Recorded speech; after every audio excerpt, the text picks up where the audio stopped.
This has been a rather interesting week for the UFC. A pretty interesting way to start off the new year. Alex Pereira and Tracy Cortez are dating. Um, what's up, MMA fans? We're getting really bored in this drought. We're like halfway through it, so we'll get there shortly. But there's been a few things going on this past week within the MMA community that I guess I'd make a short video about, just recapping what's going on.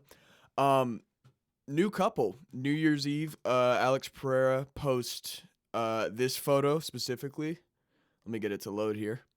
Alex Pereira on his story posted this, and Tracy Cortez on her story posted the other one where they were kissing. Now, this is insane work by Alex Pereira. Dude went through Polyana Viana, Nina Drama, and now Tracy Cortez. He's collecting the Infinity Stones of the UFC women.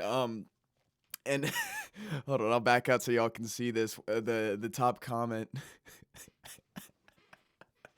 This is great, but also insane. Like Pereira's on a generational run, like multiple time UFC champion, millionaire.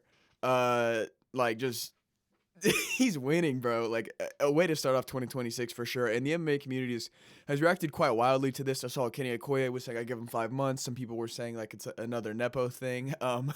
But this is honestly insane work by Alex Pereira. I've been seeing Alex Pereira might step in on short notice to fight Brian Ortega if Moicano were to pull out. We actually did get a response from Brian Ortega.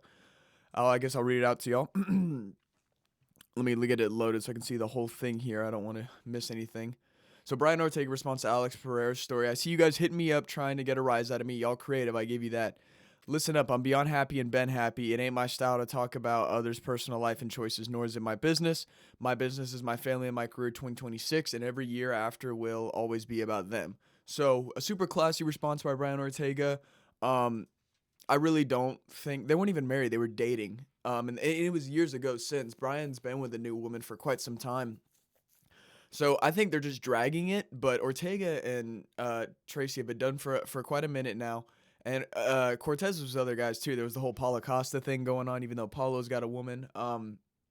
So I think hitting up Brian is a bit amateur. I mean, Brian's clearly moved on. He didn't really lose anything. If anything, Prayer might be getting sloppy seconds. But who cares? Like this is MMA. Why are we being gossipy about the relationship? But it's still just insane that Pereira's racking up any girl that he can get in the UFC, and especially Tracy being a fan favorite of many UFC fans who were mad at Pereira for taking what they thought was their chance. um, so yeah, that was a crazy way to start 2026. Seeing that post, MMA community blew up. Uh, we'll see. We'll see how long that lasts. I mean, all respect to Brian Ortega, he really shouldn't have anything to do with this. Nobody should be hitting him up about this. It's an old relationship. Who cares? Um, we'll actually go on to some other news as well. I know y'all are probably sick and tired of hearing about it, but Joe Rogan says this. Aspinall still can't see. He's got a fucked up right eyeball still. It's really bad, right? I mean, the reality is he might not ever fight again. Like, who knows? Like, if he has surgery on his eye. Whoa. That's a big comment from Joe Rogan, and we know Rogan is kind of an idiot at times. DMT, talking about calf kicks, Muay Thai, Steel cuffs, they help with an armbar. he's really annoying and he says a lot of dumb shit. But this very well could be true, and it's kind of heartbreaking. And as much as it is like, oh, again with the eye stuff, here we go. It's sickening to see people just calling out Tom, saying that, yeah, like right here. Meanwhile, Bisping with one eye. Hey, Bisping's an idiot for doing that. You know, he almost lost his other eyesight in the Gastelum fight right here. Like, just because someone does something doesn't mean you should, even if you can.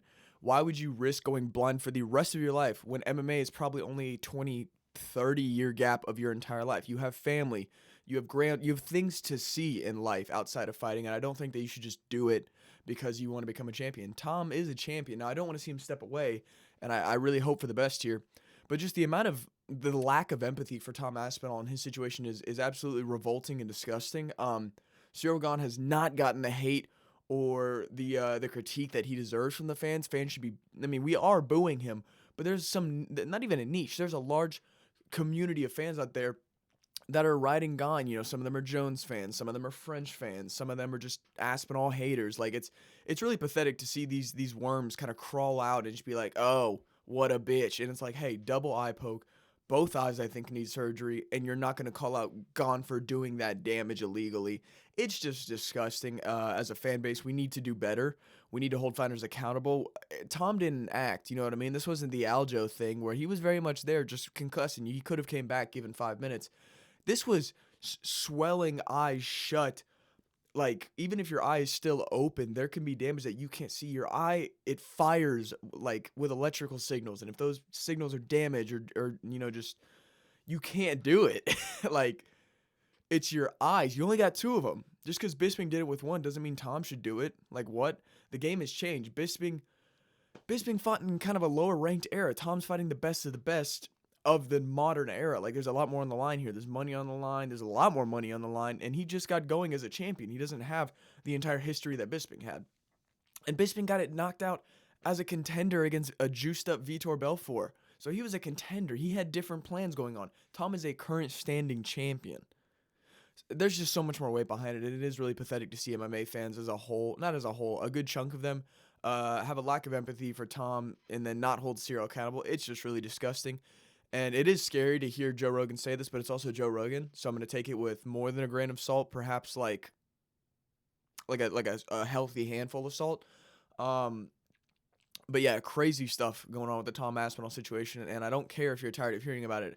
Fouls need to be punished in MMA. I don't think Gon should even get a rematch or another title shot. I don't care how good you looked. You violently fingered your opponent in the eye when you fouled in every fight before this. You nut kicked John Jones. You back of the head TKO'd Tuivasa. You've done this time and time again. So I don't like you, Gon. You don't deserve a title shot, and people should respect Tom and give him the time that he needs to heal and hope for the best for him. And it's disgusting that that isn't just the functioning mindset of humans in this world. It's disgusting. But that's my case on that. We'll move on to the final little bit here. Arman Tsarukyan has been working his ass off outside of the UFC because God knows he's not going to take a fight anytime soon. It just took him 2 years to get to Dan Hooker, and he's still not getting a title shot. Lol.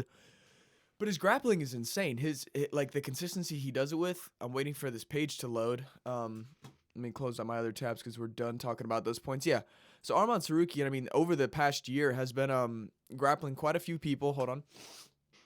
I know he was grappling Benson Henderson, and Benson was kind of aura farming and then got tapped out in that fight. And then he just took on Shara Magomedov, which is what this tweet is about when it inevitably loads because I don't know why Twitter's so slow on my computer. Yeah, so Arman Tsarukyan and Shara Bullet, they go to a draw. I'm not going to say it was boring. 6 minutes. It was pretty entertaining. Shara's coach was trying to show him something on his phone in the middle of the match. I don't know if he was aura farming or if there was something genuinely important. Arman obviously not looking too happy about it. Shara happy to survive. It was 6 minutes. If it kept going, I think Arman gets it done. Even though Shara's so much bigger than him, Shara doesn't have a lot of grappling. He got heel hooked in a competition, started ground and pounding the guy because he's a little baby. But Arman's been working hard. He's already got another one booked for January 10th. I don't think his opponent is too well known by name. I can't even remember it. He's not an MMA fighter. I think he's like an older jiu-jitsu guy. But Arman's been taking on, tons of grappling matches on the side, which I'm surprised the UFC's been so lenient with. Usually they only let UFC fighters compete under their promotion, but it seems like there's, maybe a clause in the contract that lets them do this.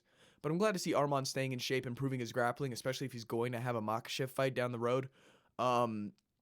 We've seen Makhachev's grappling is just really good. It's hard to escape from underneath bottom position. So Arman putting in the work on the grappling makes me feel good about his future career.